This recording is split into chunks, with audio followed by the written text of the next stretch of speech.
También quiero brindar un fuerte aplauso al presidente de la Organización de Porcicultores Mexicanos, el ciudadano Heriberto Hernández Cárdenas. Bienvenido. Gracias. Al médico veterinario zootecnista, presidente ejecutivo de la Organización de Porcicultores Mexicanos, Iván Espinosa Vázquez. Bienvenido.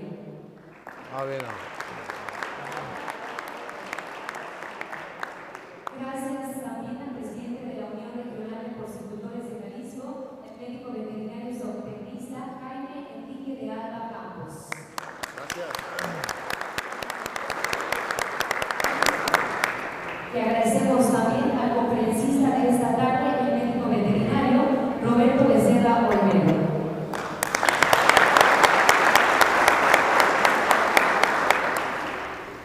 Y bueno, el día de hoy vamos a tener una conferencia. Seguramente todos ustedes ya se saben el título de la conferencia, les llegó una invitación, pero antes de que todo esto sucediera, estamos aquí porque hubo una persona que creyó en un sueño, que creyó en un proyecto y decidió cada vez hacer este sueño y este proyecto llamado EGOVAC cada día mejor. Así que, para comenzar, quisiera ceder el uso de la voz al director de EGOVAC, el ingeniero Jorge Eduardo Casillas Navarro. Fuerte aplauso, por favor. Gracias, Buenas tardes. Pues muchas gracias a todos los que se dieron el tiempo de venir el día de hoy para escuchar este gran tema. Parte del doctor Becerra desde Chile, que nos hizo favor de trasladarse para acá, para Tepatitlán, y por creer también en la empresa EGOVAC. Y a cada uno de ustedes por estar aquí. Pues este tema de bienestar animal, pues un tema del cual se ha hablado bastante y existen muchos mitos, paradigmas y demás, el cual ahorita el doctor nos va a ayudar a contestar las preguntas y a comunicar, que es una de las cosas que nos hace falta también para romper todo esto que se viene mencionando. Entonces, pues son temas de mejora y yo sé que le van a sacar mucho provecho. Agradezco de nuevo el estar aquí y gracias a todos. Gracias, Esme. Al contrario, nosotros agradecemos muchísimo la invitación y también la coincidencia de estar en este día con este gran aprendizaje. Vamos a ceder también el uso de la voz al presidente de la Organización de Porcicultores Mexicanos, el ciudadano Heriberto Hernández Cárdenas. Bienvenido nuevamente, gracias por acompañarnos. Gracias. Gracias. Primero que nada, agradecer a Jorge por la invitación. La verdad es admirable lo que ha hecho Jorge con el tema, con una gran área de oportunidad que es el tratamiento de aguas y ahora ya con el bienestar. Mi reconocimiento, Jorge, por el gran trabajo que haces por la industria porcina mexicana. En ese sentido del tema de hoy, quisiera empezar aclarando mucho, porque se ha confundido mucho el tema de bienestar animal con la norma 12 de Estados Unidos. No nos vayamos con ese tema. Si no vamos a mandar específicamente a California, ni nos preocupemos por la norma 12, que está fuera totalmente de todos los parámetros. Sin embargo, veamos al bienestar animal como una gran área de oportunidad en términos de productividad. Creo que es algo que tenemos que hacer, es una obligación que tenemos los productores, pero no lo veamos como un lastre ni como una carga. Veámoslo como un área de oportunidad, porque nosotros somos los más preocupados por el tema de bienestar animal. Entonces, en ese sentido, veámoslo como un área de oportunidad enorme para el tema de productividad. Y lo otro que quiero comentar, aprovechando este magnífico foro, es el tema que viene siendo Pormex en los últimos días. La verdad es que me da mucho gusto estar el día de hoy aquí. Y como todos saben, Opormex participa o firma el mentado PASIC que lanza nuestro gobierno federal. ¿Por qué estamos ahí?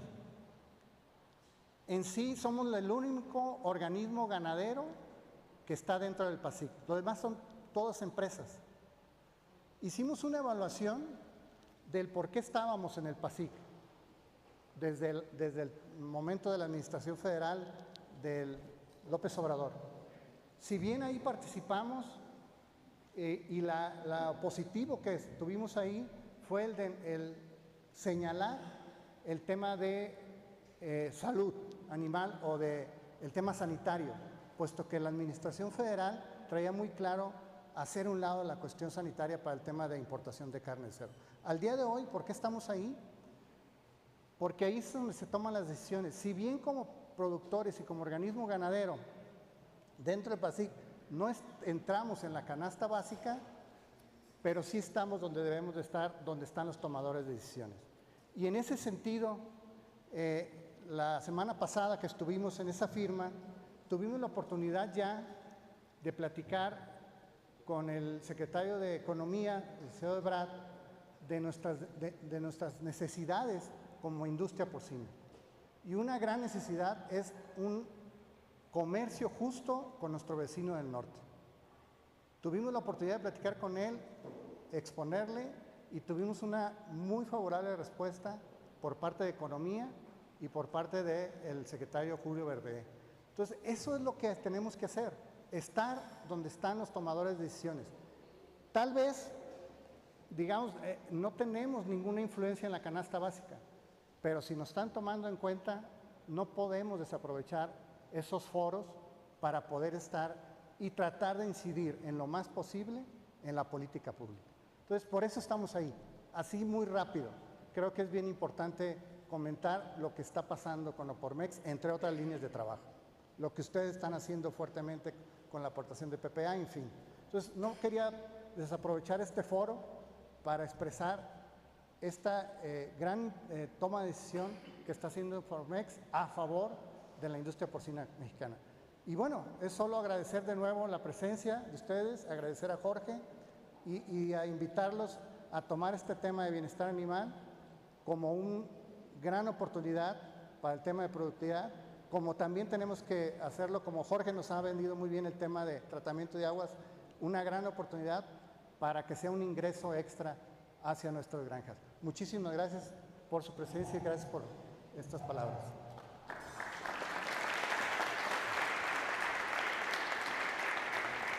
Gracias por esta información y por las palabras al señor Heriberto. Y para realizar la apertura de este evento vamos a pedir el uso de la voz del presidente de la Unión Regional de Porcicultores de Jalisco, el médico veterinario zootecnista Jaime Enrique de Alba Campos. Bienvenido.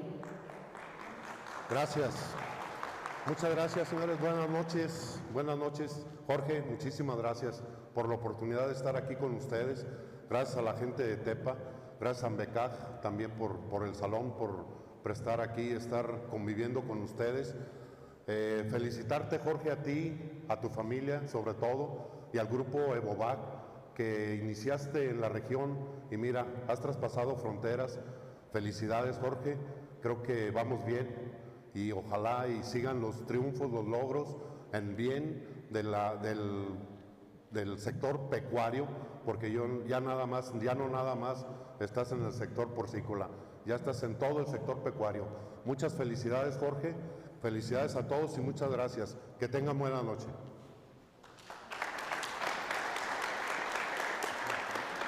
Muchísimas gracias, señor Jaime, por estas palabras.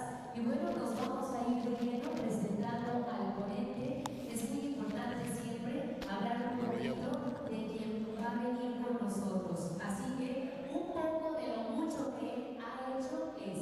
Él es médico veterinario y experto en bienestar animal, reconocido como el primer especialista en este campo en Chile. Con más de 25 años de experiencia, ha liderado proyectos en Latinoamérica, en Europa, impulsando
¿Cómo están? ¿Suena? ¿Suena? No, se cambia. Gracias. ¿Cómo están? Muy buenas noches. Bueno, misión de derribar mitos en bienestar animal. Que es un complicado porque desde que empezó a hablarse de bienestar animal hace 25 años atrás, 30 años atrás, empezaron a surgir muchos mitos ya de qué es bienestar animal. Así que vamos a tratar hoy ya al menos los principales mitos. Perdón, ahí, ahora sí. Ya. Otra cosa importante, a mí me gusta que cuando estoy presentando, puedan hacerme las preguntas en tiempo real, para que no se queden dando vueltas o quede algo que después se les olvidó preguntar, porque hay muchas preguntas. Vamos levantando la mano, les acercamos el micrófono y vamos resolviendo las dudas de forma inmediata. De todas maneras, igual en su mesa tienen un código QR que ustedes pueden hacer las preguntas de forma indirecta y la doctora Belina va a mencionarlas al final y las vamos respondiendo. ¿Ya? Ahí les dejo el enlace también para que ustedes puedan escanearlo y hacer las preguntas correspondientes. Primero, uno de los grandes problemas que hemos tenido en el último tiempo es la proliferación de los grupos veganos, vegetarianos, animalistas. Pero, ¿cuántos representa en los consumidores estas personas? ¿Cuánto creen ustedes? A ver, ¿quién se atreve a decirme un número? 10%. Dice, perfecto. ¿Por allá alguien se atreve con otro número? 3%, dicen por acá. ¿Sí? 1%. Ya.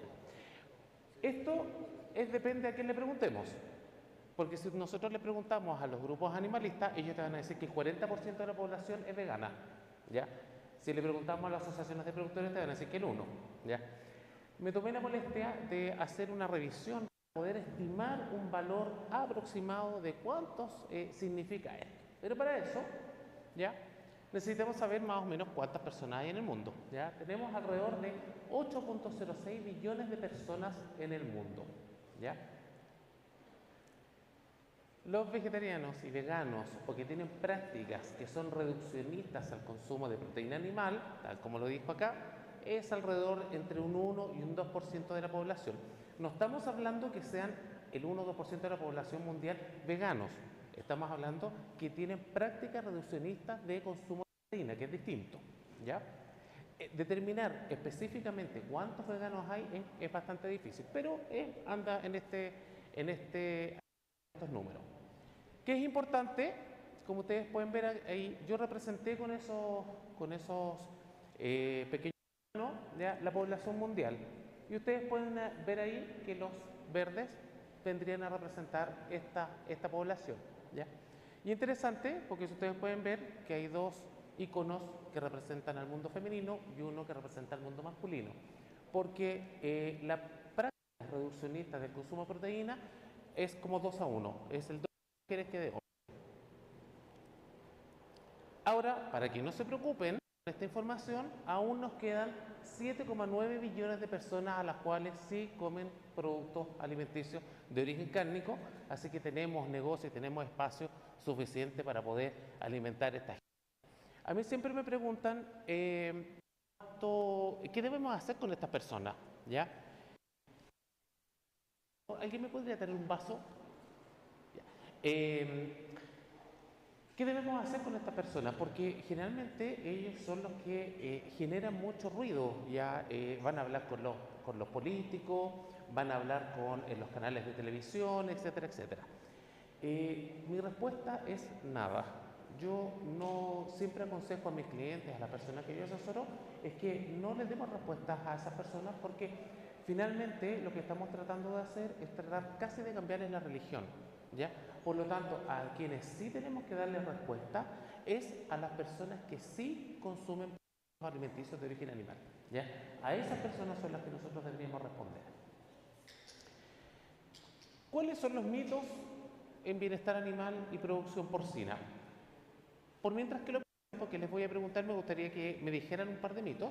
¿Ya? Yo sé que hay personas que también son de otras áreas acá, así que también voy a hacer hincapié a otras especies, aves, bovinos, etc.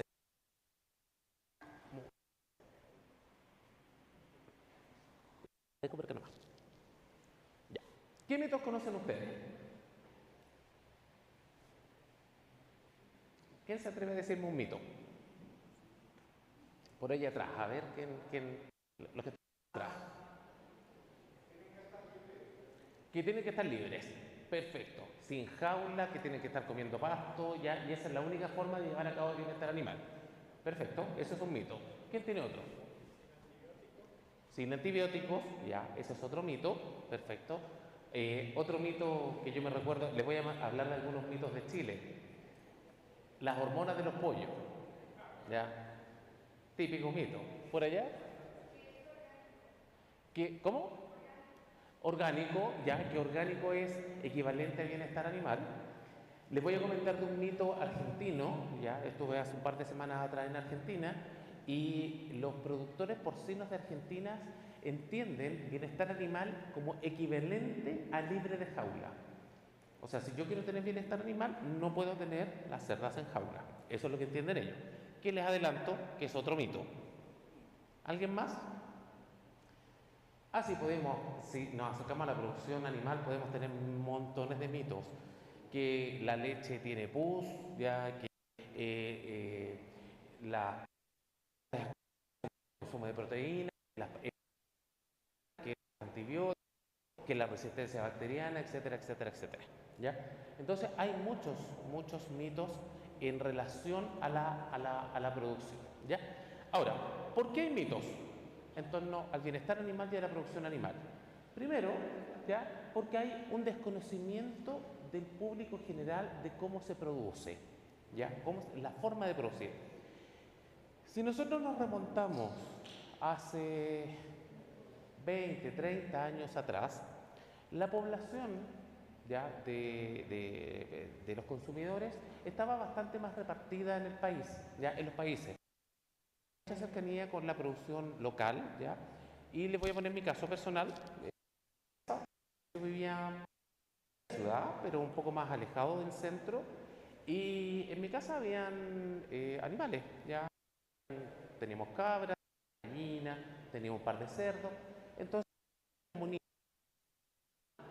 ver un animal que en la mañana andaba comiendo, mi abuelita lo tomaba, lo descuartizaba, lo desplomaba y yo me comía la sopa de ese animal. Común en esa época. Esto es muy relevante porque uno genera una memoria emotiva con la comida.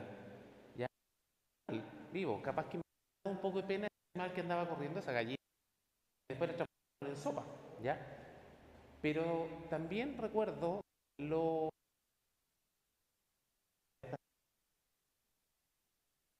no pasaba hoy en día con lo que piensan generaciones con respecto. Hoy en día, ¿qué pasa? Los niños quieren algún alimento, se va al refrigerador, sacan los nuggets que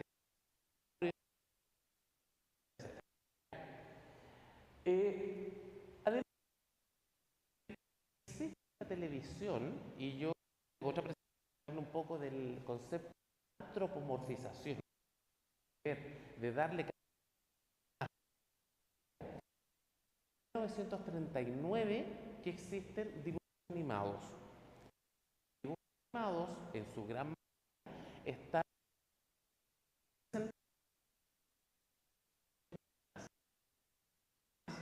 esta situación era ficticia, o sea, la veíamos como ficticia porque nosotros, o los que estábamos en contacto con ellos, veíamos que acá no podía tener humanos. Los niños están alejados de leer y empiezan a otorgar características humanas a los animales, ¿ya? Y les pongo un ejemplo, ¿ya? Niños, por ejemplo, mi hijo tenía como 3 años. Acá vieron Peppa Pig una vez, ¿no? De una cerdita. Ya. Estábamos comiendo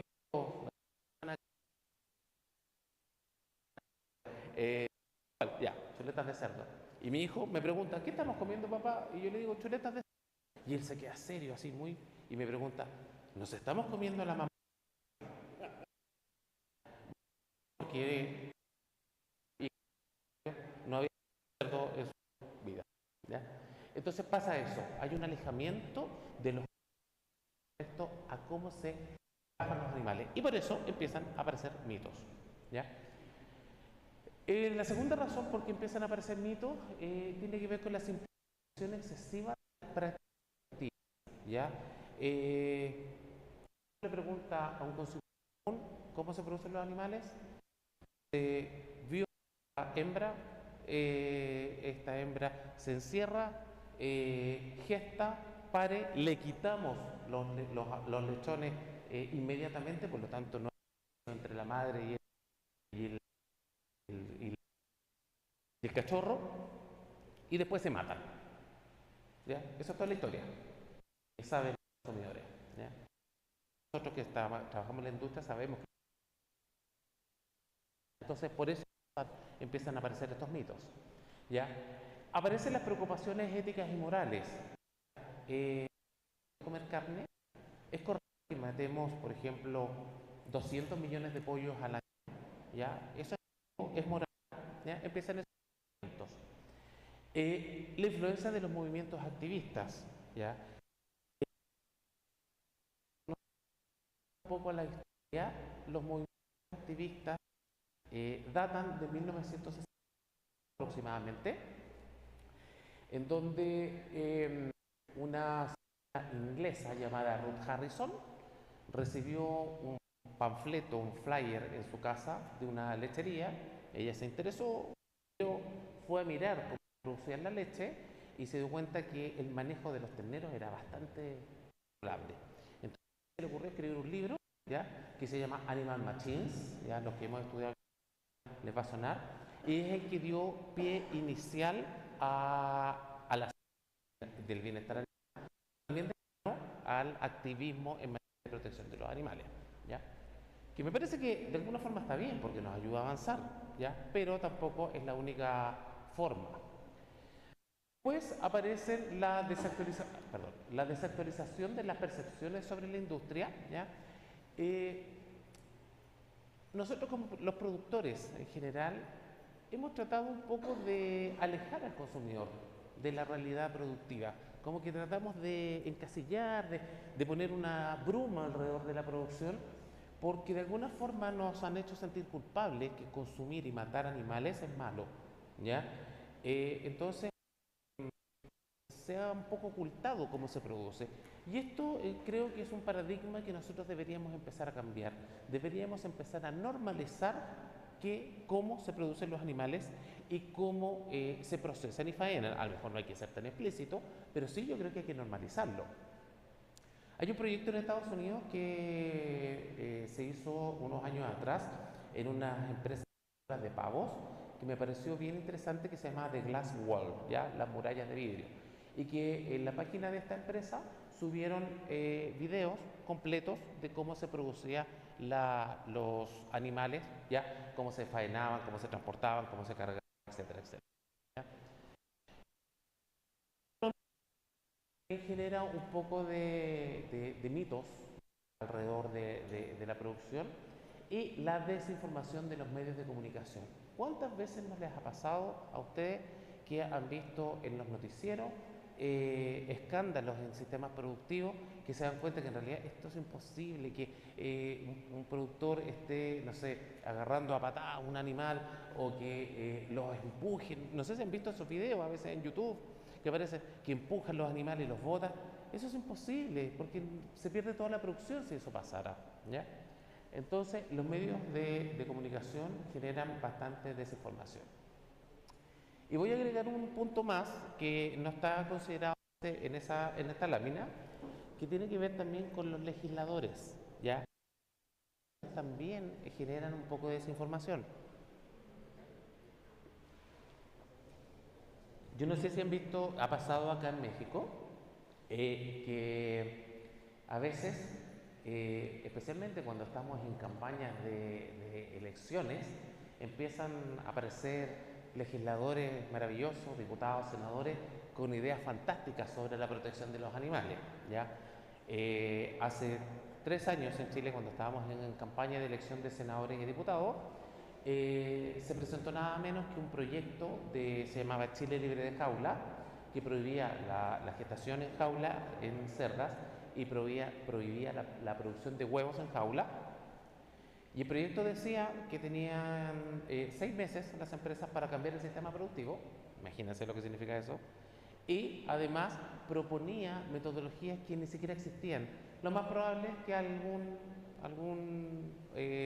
político leyó algo así a la rápida y no halló nada mejor que proponerlo como una mejora. Y en ese tiempo era lo que decía el proyecto, que debían implementarse sistemas de sexaje in ovo, ¿ya? O semen sexado, siendo que la tecnología ni siquiera existía de manera comercial, ¿ya? ¿Por qué debemos romper los mitos? Debemos romper los mitos por una mejora en la rentabilidad y en la eficiencia productiva, por tener acceso a mercados más exigentes, por aumentar la confianza en el consumidor, ¿ya? Y por la protección de la salud pública y la bioseguridad, ¿ya?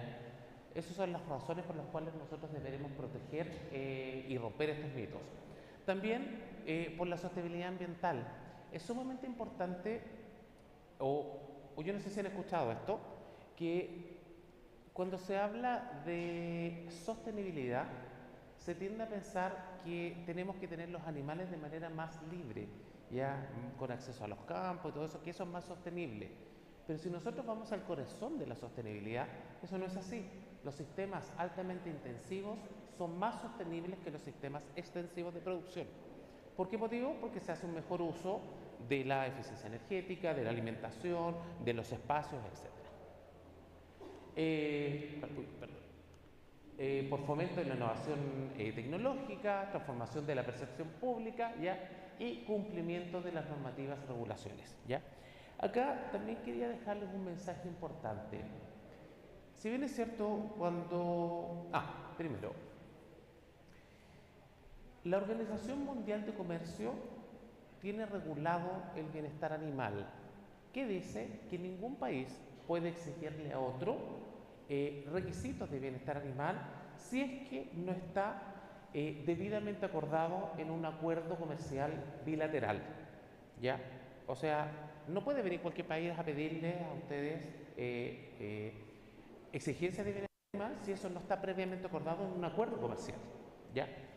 Que es sumamente importante porque a veces llegan países que empiezan a exigir bienestar animal sin tener la autorización para ello, ¿ya? Lo otro, tampoco tenemos que cumplir todo lo que nos dicen, ¿ya? No tenemos que olvidarnos que nosotros somos Latinoamérica es el granero del mundo y tenemos un poder productivo importante, ¿ya? Entonces también hay que tener cuidado con estas exigencias que llegan, ya justamente como lo mencionó la Prop 12, tenemos que exigir. No necesariamente tiene que ser así. Yo creo que si nosotros estuviéramos bien organizados, a lo mejor podríamos de alguna forma romper esas exigencias.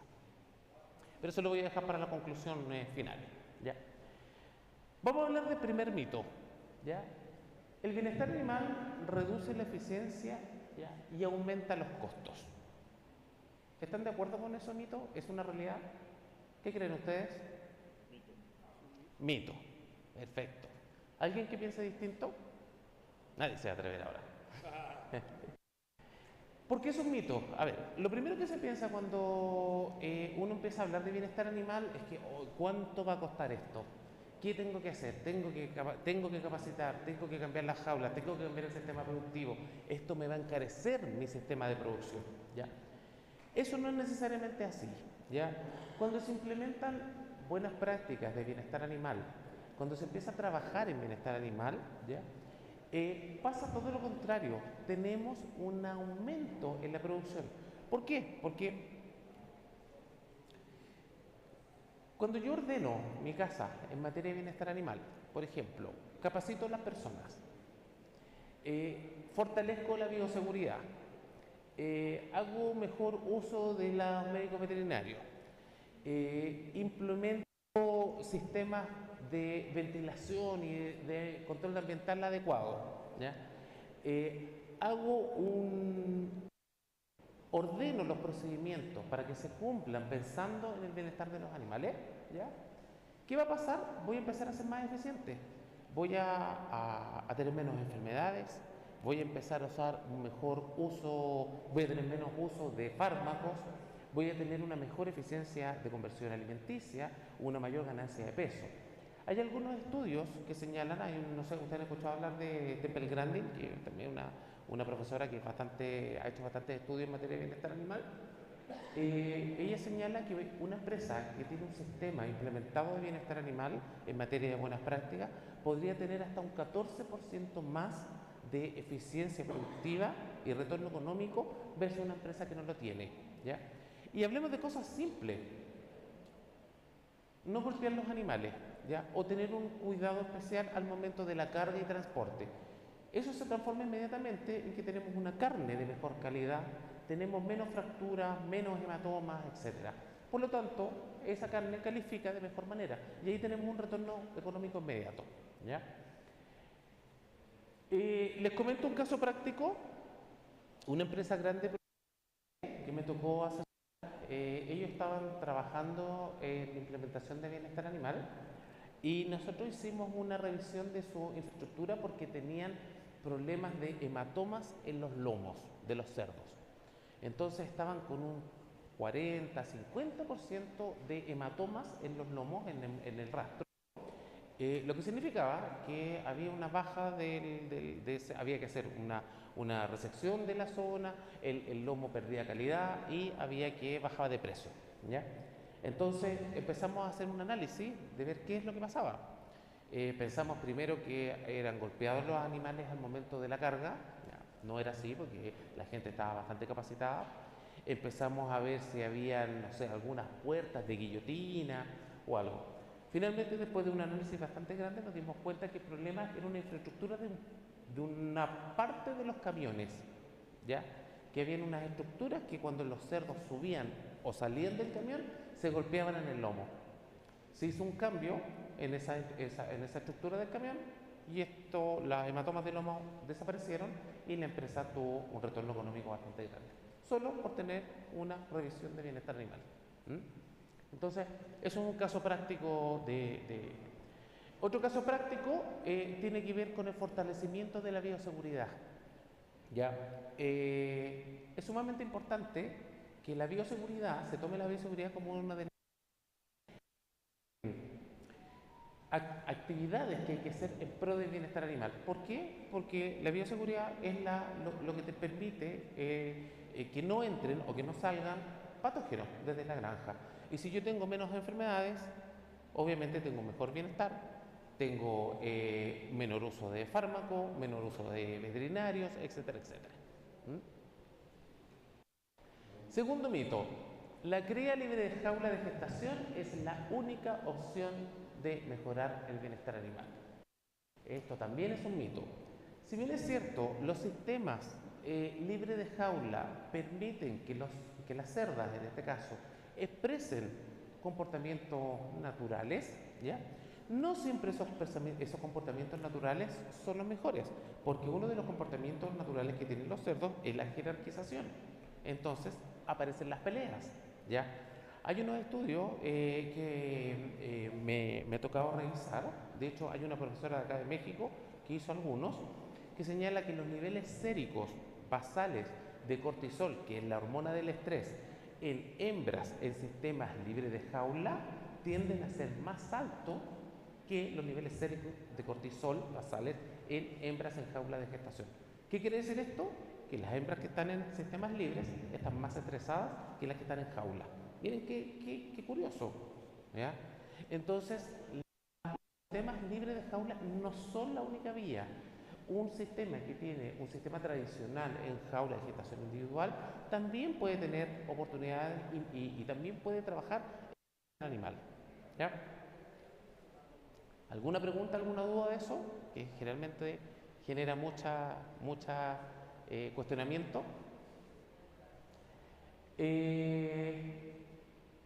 Ya lo desmitificamos. Caso práctico. Una empresa, esto fue en Ecuador, ¿ya? Empezó a hacer cambios de gestación en jaula a gestación libre de jaula, justamente por presiones de los medios y presiones internas que tenían, empezaron a hacer este cambio. ¿Qué pasó? Que si esta transición no es acompañada por una buena asesoramiento, ¿ya?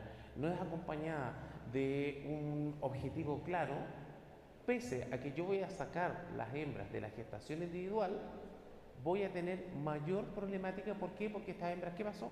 La competencia por alimento fue descarnada, tenían todas las hembras rasguñadas, mordidas, con abortos, etc. ¿Ya? Entonces, el hecho de cambiar de un sistema a otro no asegura que voy a tener un bienestar de forma inmediata. ¿Ya? Tercer mito, el bienestar animal solo beneficia a los animales.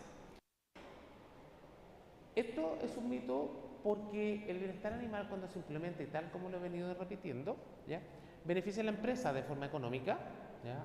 Como les decía, una empresa podría tener hasta, según los estudios, hasta entre un 12 y un 14% de retorno económico, pero también hay algo bien interesante, genera que los trabajadores que trabajan directamente en contacto con los animales, cuando se implementan prácticas de bienestar animal y cuando los trabajadores logran incorporar los conceptos de bienestar animal de forma ya automática en su cabeza, tienden a sentirse mejor con el trabajo que hacen, ¿ya? Como por ejemplo los que cortan cola, los que le toca hacer manejos dolorosos, etcétera, ¿ya? Si saben que la empresa, por un lado, claro, le provoca a lo mejor dolor al animal o le provoca una incomodidad, pero por otro, el animal está toda su vida en un buen ambiente y desarrollándose de una manera adecuada, el trabajador se siente más feliz. Y al sentirse más feliz, al hacer mejor su trabajo, mejoramos también el bienestar animal. Es un círculo virtuoso. Otro mito, los animales en estado libre son más sanos que en los sistemas de producción controlado. ¿Qué más falso que esto? Siendo que los animales en confinamiento, especialmente cuando tenemos rígidas normas de bioseguridad, obviamente están mucho más protegidos, ¿ya? Y tienden a enfermarse menos. Y les voy a poner acá un ejemplo de las gallinas, ¿ya? Se han puesto bastante de moda los sistemas de los famosos gallinas feliz, ¿ya? No sé si han escuchado de estos sistemas, donde las gallinas tienen acceso al campo y están sueltas. Muchas veces las empresas, cuando me toca hacer evaluaciones de esto, ¿ya? Encontramos que las gallinas no tienen protección contra las inclemencias del tiempo.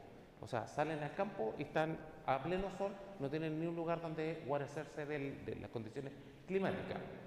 Tampoco hay protección contra los depredadores. Empiezan a aparecer mayor concentración de ciertas patologías. Por ejemplo, empieza a aparecer contaminación de los huevos con salmonela. Incluso en Chile, en una empresa, aparecieron parásitos en los huevos que no se habían visto en 50 años, ¿ya? ¿Por qué? Justamente por esta nueva tendencia, ¿ya? Y si nosotros vamos a la realidad, cuando nosotros tenemos animales que están en un confinamiento con una buena protección ya de bioseguridad, vamos a tener animales mucho más sanos que los que están expuestos al ambiente. Por último, casi último, el mito 5, el veganismo es el único camino para una alimentación sostenible y ética, ¿ya? Tal como les decía, los sistemas de producción, cuando implementan sistemas de bienestar animal correctos, ¿ya? Vamos a tener una producción sostenible, tal como les decía, ¿ya? La sostenibilidad tiene que ver mucho con la eficiencia que yo hago de la producción, ¿ya? Y el comer carne no es poco ético. El sacrificar animales, o sea, el matar animales no es no ético, ¿ya? De hecho, comer carne es ético. Lo importante es cómo yo sacrifico esos animales, cómo se eliminan esos animales. Acá lo importante es evitar todo sufrimiento o dolor innecesario. Si vamos a sacrificar animales, que sea con los métodos correctos, lo más rápido posible, que el animal no sufra. Ese es como el objetivo. Y mito 6, implementar bienestar animal es difícil. Yo les aseguro, ya, y en estos días que yo he estado acá en Tepa, he logrado demostrarle a los productores que hemos visitado que el 60% de lo que ya hacen es bienestar animal. O sea, ¿ustedes alimentan sus animales de forma correcta? Sí. ¿Les dan agua de forma correcta? Sí. ¿Los protegen contra la inclemencia del tiempo? Sí. Ya, muchas de las actividades que hace un sistema de producción ya intensivo están relacionadas con el bienestar animal, porque si nosotros tratáramos mal los animales, estos no engordarían y ya no se transformaría en un negocio, ¿ya? Entonces yo creo que implementando ciertas prácticas de mejora, en realidad se van a dar cuenta que implementar técnicas de bienestar animal no es tan difícil. En un par de láminas más yo les voy a contar una metodología que desarrollamos gracias a la gran cantidad de empresas que hemos visitado, una serie de pasos, cómo yo podría implementar bienestar animal, ¿ya? Entonces yo me imagino que con toda esta información ustedes tienden a sentirse un poco abrumados, ¿ya? O sea, esto que habla este señor tanto de bienestar animal, pero ¿cómo lo hago? ¿Cómo lo hago en la parte práctica? Bueno, aquí vamos a hablar de una serie de pasos, ¿ya?, que los podría ayudar a ustedes a orientarlos en cómo yo puedo implementar el bienestar animal en mi sistema, en mi empresa, independiente de la especie. Esta etapa, como les decía, es una etapa de implementación en 10 pasos, ¿ya? En donde tenemos la capacitación, la clasificación de la información disponible, ¿ya?, la medición de parámetros, ¿ya?, la elaboración de un plan de bienestar animal, la evaluación de mejoras, ¿ya?, la certificación, ¿ya?, y un plan de comunicaciones. Vamos a ver cada uno de estos pasos de forma detallada. El paso 1, y lo primero que debería hacer una empresa que quiera implementar un sistema de bienestar animal es capacitarse. Y capacitar desde el dueño, gerente general de la empresa, hacia abajo. ¿Por qué es importante que se capacite el dueño o el gerente general de la empresa? Porque es finalmente quien va a aprobar las inversiones, ¿ya?, y es quien dicta hacia abajo que la empresa funcione bajo esta metodología, ¿ya? Es importante capacitar a todo nivel, los supervisores, los veterinarios, los trabajadores directamente, porque uno de los mayores efectos en mejora del bienestar animal tiene que ver con las personas. Cuando las personas están correctamente capacitadas, vamos a tener inmediatamente un efecto en los animales. Entonces, la capacitación es el paso 1. El paso 2 es ordenar la información. ¿Se acuerdan que yo les dije que ustedes alimentan bien los animales, tienen programas de bioseguridad, hay un correcto uso del control ambiental, etcétera, etcétera? Muchas veces hay procedimientos, a veces hay registros de esto.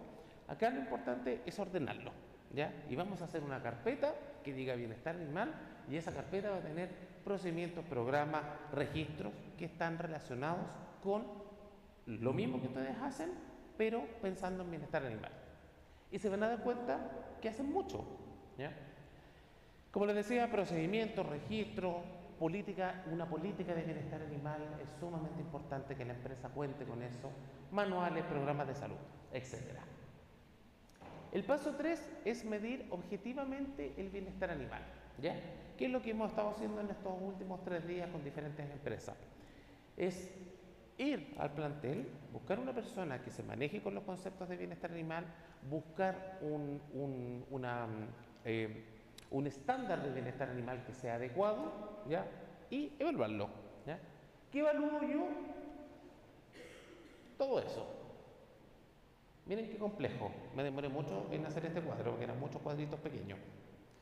Bienestar animal acá centrado, agua, acceso, cantidad, calidad, temperatura, ambiente, depredadores, viento, frío, calor, temperaturas, salud, morbilidad, mortalidad, parásitos, estrés, dolor, depredadores, fisiología del animal, crecimiento, mantención, reproducción, la genética, mira, ¿Se dan cuenta de la cantidad de cosas que tenemos que medir para poder medir objetivamente el bienestar animal?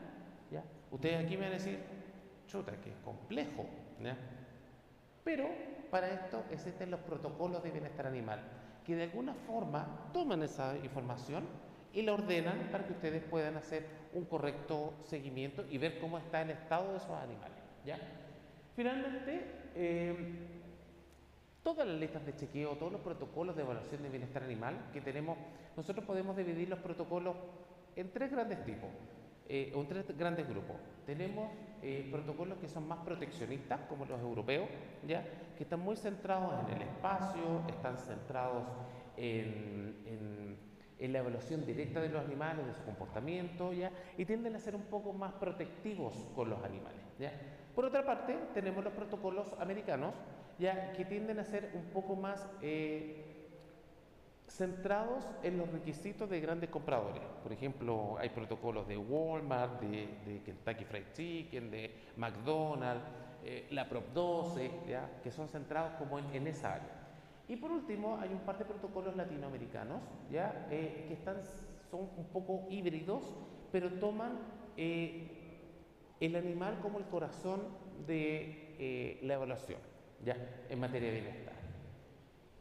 Entonces, pero en general, todos los protocolos tienen que tener medidas para poder medir objetivamente el bienestar animal. Esto es sumamente importante, porque muchas veces llegan evaluadores de bienestar animal que hacen las evaluaciones de forma subjetiva.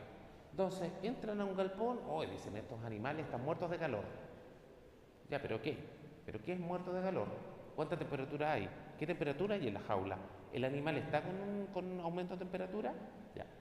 Eso es sumamente importante. Las mediciones tienen que ser objetivas y la forma de medir objetivamente es con instrumentos, ¿ya?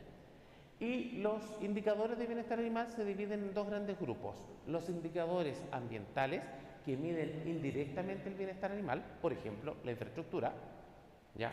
Si tenemos, por ejemplo, una muralla de un corral con alambres o clavos que sobresalen, ¿ya? Ahí nosotros estamos viendo los alambres, pero no estamos viendo un problema de bienestar animal, ¿ya? Entonces es una forma indirecta de medirlo. Y por otro lado están las medidas directas o basadas en los animales, ¿ya? Que es lo más esperable, ¿ya? Y eso es lo que nosotros buscamos y en el trabajo que nosotros hacemos en mi empresa certificadora, es justamente ver que los animales estén bien, ¿ya? Y esto se mide directamente en los animales.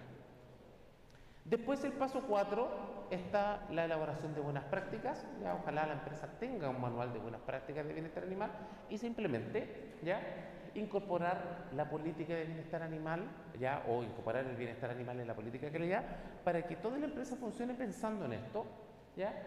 Y implementarlo. El paso 5 es armar un plan de bienestar animal. Entonces, ¿qué hago? Yo evalúo, veo lo que tengo, estoy parado en este punto y yo pienso, ¿qué quiero hacer? ¿Quiero certificarme? ¿Quiero implementar buenas prácticas? ¿Quiero exportar a Europa? ¿Ya? Y en base a eso, yo elaboro un plan, ¿ya? Y ese plan se redacta y se empieza a implementar, ¿ya? Después uno tiene que empezar a implementar ese plan con las mejoras, ¿ya? Por ejemplo, ¿qué quiero hacer? A ver, voy a implementar un plan de bienestar animal en una producción de cerdo. ¿Qué quiero hacer? Quiero a lo mejor dejar de castrar quirúrgicamente, a lo mejor puedo evaluar implementar castración inmunológica. Ya, eso podría ser una mejora. A lo mejor no me alcanza, no se paga la inmunocastración, pero quiero mejorar las condiciones ambientales. A lo mejor cambio las cortinas, ¿ya? O coloco extractores de aire, etcétera. O a lo mejor solo voy a centrarme en capacitar a los trabajadores. Voy a implementar o comprar algunos elementos de arreo, etcétera, ¿ya? Entonces todo eso tengo que pensarlo, ponerlo en el plan y ejecutarlo, ¿ya? Y ahí, bueno, hay muchas formas que se pueden hacer mejoras en materia de bienestar animal: fortalecimiento de la salud preventiva, bioseguridad, alternativas, por ejemplo, al marcaje de fuego, usar cortes, esto es en gallina, usar cortes de pico infrarrojo y no cuchillas calientes, suspender a lo mejor el corte de cola, podría ser, ¿ya? Etcétera, etcétera. Lo importante es que todas esas medidas que yo quiero implementar, primero tienen que ser evaluadas económicamente para ver si realmente yo voy a tener un retorno económico, y tengo que clasificar estas medidas en medidas a corto plazo. Por ejemplo, una capacitación puede ser una ejecución de mejora de bienestar animal a corto plazo, ¿ya? Pero a lo mejor cambiar los techos de las casetas puede ser una medida a largo plazo, ¿ya? Todo esto tiene que estar acompañado, como les decía, de un buen respaldo económico. Después, el paso 7, cuando yo estoy trabajando en bienestar animal, y esto lo apunto también bastante fuerte a las asociaciones de productores, ¿ya? Que es salir de la empresa y contar lo que estamos haciendo. En Chile, las empresas productoras de cerdo y las productoras de ave trabajaron casi todas al mismo tiempo en materia de bienestar animal. Y lo que se hizo fue gracias a que la asociación implementó o desarrolló manuales de buenas prácticas y le dio asistencia a los productores para empezar a implementar esto. Y se hizo una campaña bastante fuerte para contarle al mundo lo que se estaba haciendo. Entonces, yo lo llamo esto salir de la empresa, contarle, ¿ya? Contarle a los medios de comunicación específicos de producción animal, contarle a los legisladores, contarle al consumidor, ¿ya? Es sumamente importante comentar lo que se está haciendo.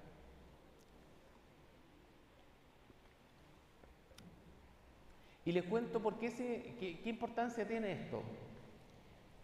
Como les decía, nosotros tuvimos la suerte de, como empezamos a exportar a la Unión Europea hace más de 20 años, y la Unión Europea estaban empezando a tener legislación específica en bienestar animal, nosotros fuimos su conejillo de indias, ¿ya? Y ellos nos dijeron, vamos a poner que se animal en el tratado de acuerdo bilateral que tuvimos Chile y Unión Europea, pero ellos no nos exigieron nada hasta 10 años más, pero teníamos que trabajar en materia de bienestar animal. Entonces, por eso se hicieron las buenas prácticas, por eso se trabajó en que las empresas cambiaran los métodos, por ejemplo, de sacrificio en granja, de sacrificio en ganadora, en rastros, etc. ¿Qué fue bueno de esto? Que cuando empezó el boom de los grupos activistas, de los animalistas, fue bastante fácil decirle, pero ¿de qué me estás hablando que maltratamos los animales si nosotros tenemos buenas prácticas implementadas hace 10 años? Cuando los legisladores empezaron a preguntar, les digo, bueno, pero si nosotros trabajamos con privados hace muchos años en bienestar animal, entonces ¿qué me vienes a decir, a exigir tú si nosotros ya sabemos esto? Y eso ha permitido un bloqueo bastante fuerte de los grupos animalistas que no progresan mucho allá por esto, y permitió también un trabajo en conjunto con los legisladores porque se vieron obligados a legislar porque estábamos exportando a la Unión Europea.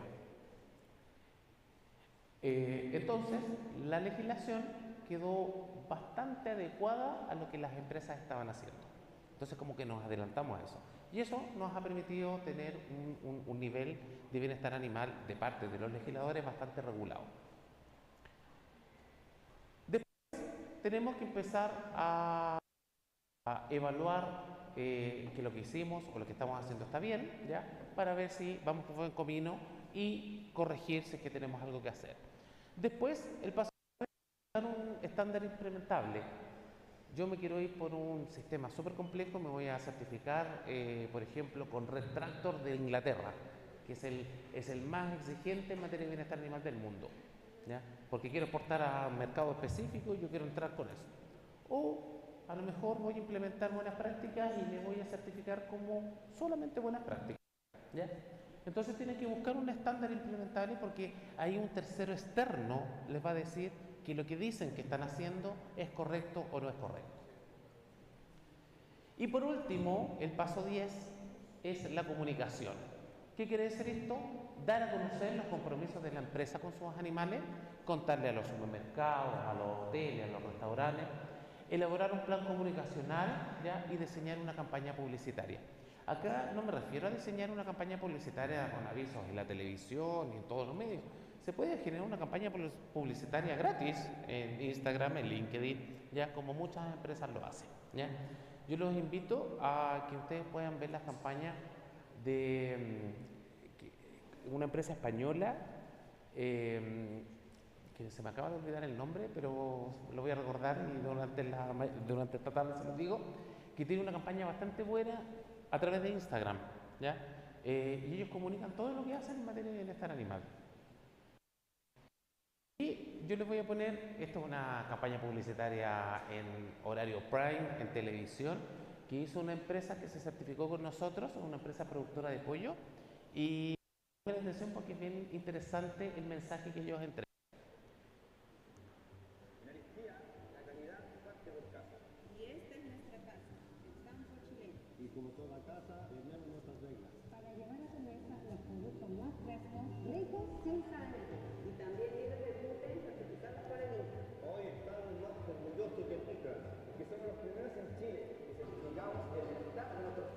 Una nueva certificación para seguir entregando la calidad de siempre. Encuentra este nuevo sello en nuestros envases. Aristía, hecho en casa desde 1894. ¿Qué tenía esta campaña? Que la pasaron en horario prime, así que entre medio de unos partidos de fútbol. Que las personas que ustedes vieron relatar, las personas que hablaban eran trabajadores de la empresa, reales. Entonces genera mucha cercanía con el consumidor. Entonces fue una muy buena campaña publicitaria que hicieron. Ahora, para ir terminando y contarles un poquito del trabajo que hacemos específicamente nosotros en materia de certificación. Nuestra certificación se llama WebCert, ¿ya? No les voy a poner vídeo porque estuvo dando vueltas hace un rato.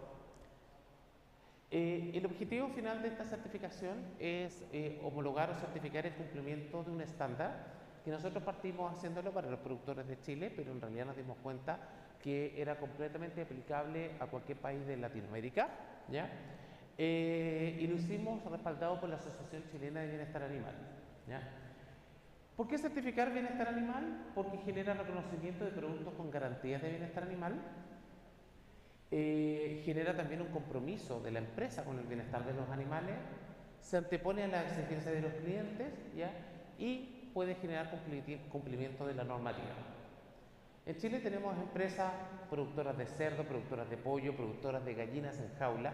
Aquí me atribuyo orgullosamente que tenemos la primera certificación del mundo para gallinas en jaula.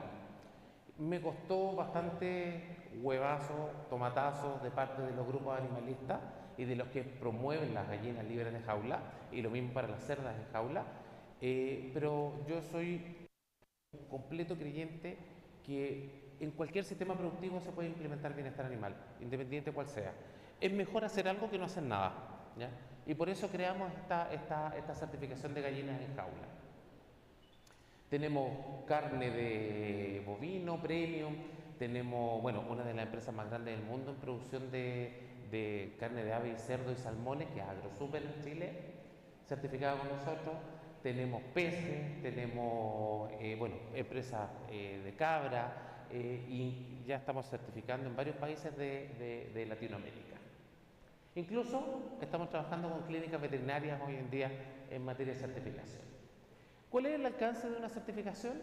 Si nosotros queremos llegar con el sello al producto final, al consumidor, tiene que estar certificada la cadena completa, ¿ya? Desde la crianza, el transporte y el faenamiento de los animales, ¿ya?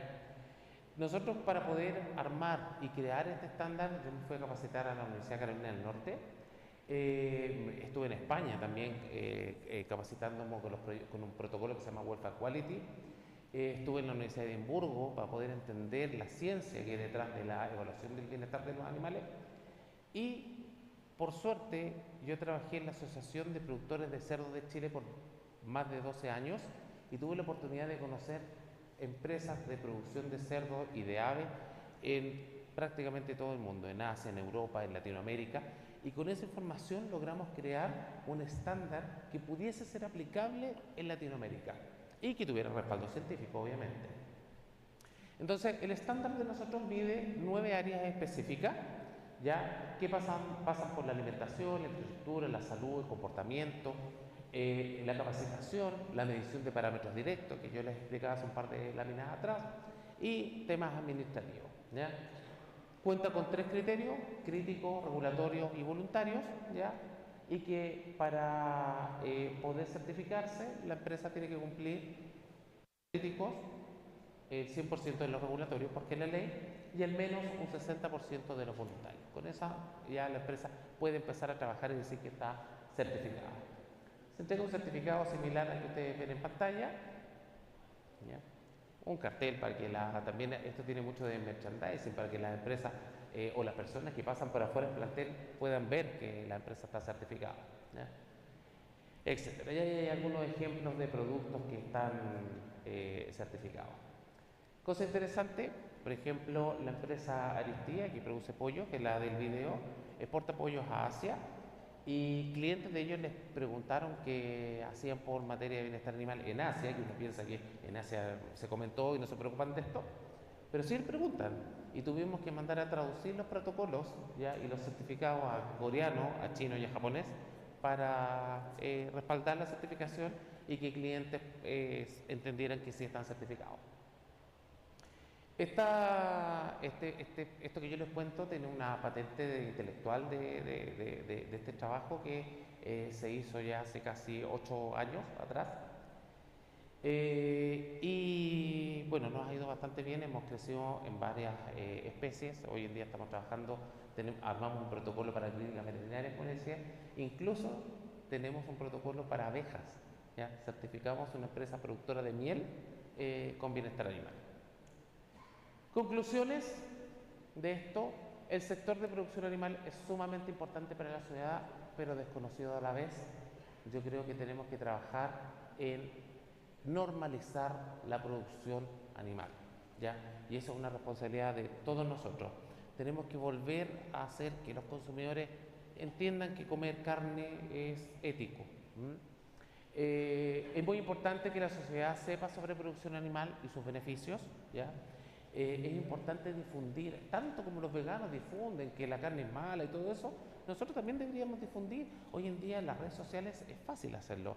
Hay que contratarse influencers, personas que promuevan el consumo y resaltan los beneficios de los distintos tipos de productos de origen pecuario, los beneficios de comer carne de cerdo, de tomar leche, de comer huevos, etc.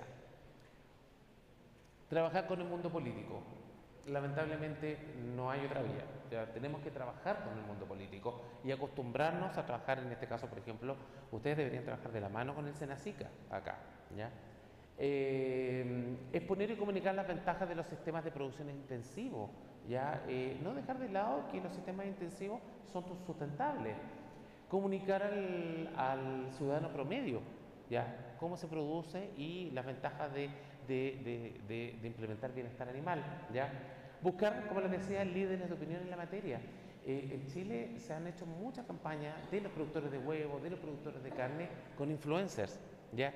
Que hacen influencers que cocinan y destacan los productos pecuarios, con influencers que de alguna forma promueven el consumo de los productos de origen cárnico, etc. Veterinarios, empresas y personas deberían levantar la voz para defender la producción animal. Los invito a seguir a una influencer española que se llama Gema Tico, ¿ya? Gema con doble M. Búsquenla en las redes sociales, en LinkedIn y en Instagram, y ella hace una tremenda campaña en pro de los sistemas productivos. Los invito a seguirla. Este año nosotros hicimos en Chile un congreso que se llamaba ELVA, Encuentro Latinoamericano de Bienestar Animal, que fue fantástico. Tuvimos más de 350 personas, donde hablamos solo de bienestar animal pensado en sistemas productivos en todas las especies. Y ella hizo una tremenda exposición muy interesante y creo que es el camino que deberíamos seguir. Deberíamos buscar gemas tico en todos los países para promover la producción de las distintas especies, ¿ya? Y por último, sumamente importante, el año pasado tuve la oportunidad de participar en el 11º Simposio de Bienestar Animal en sistemas de producción de aves, y yo sentí algunos vientos de cambio. ¿Ya?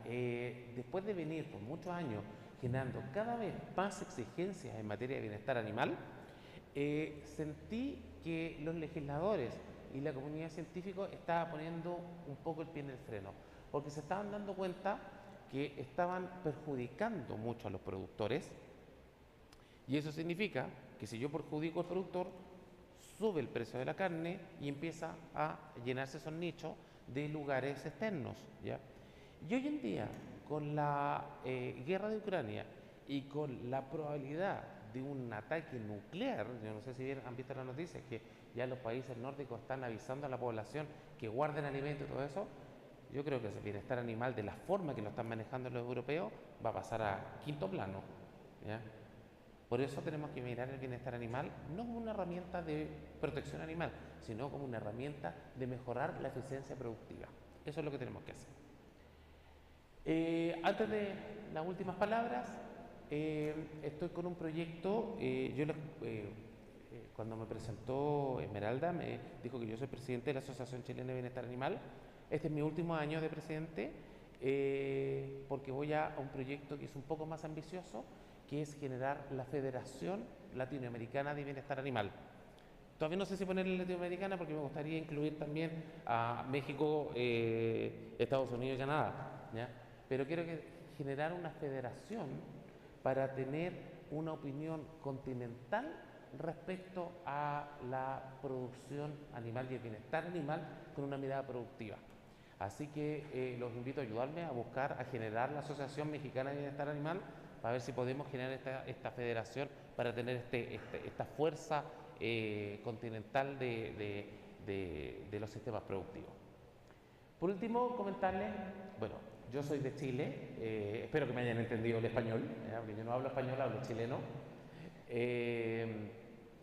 Comentarles, como yo estoy tan lejos, gracias a Jorge y a Evovac, logramos hacer una alianza estratégica, y Evovac va a representar el trabajo que yo hago en Chile, nos va a representar acá, así que quedan las puertas abiertas para asesoría, capacitación y certificación en materia de bienestar animal, ¿ya? Y va a estar completamente respaldado con el respaldo de nosotros desde Chile.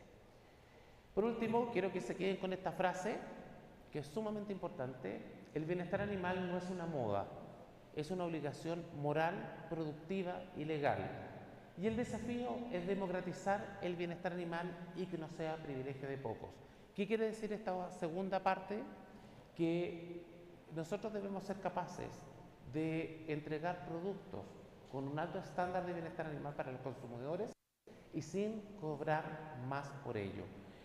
A mí me parece absolutamente inmoral que productos certificados con bienestar animal cuesten más caro en una zona, en un continente donde tenemos más de 500 millones de personas pobres.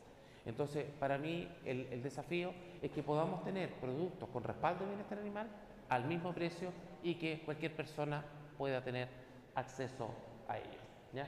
Los invito a seguirme en las redes sociales, donde estamos publicando bastante seguido cosas y temas interesantes de bienestar animal, y disponible también para todas sus preguntas. Muchas gracias.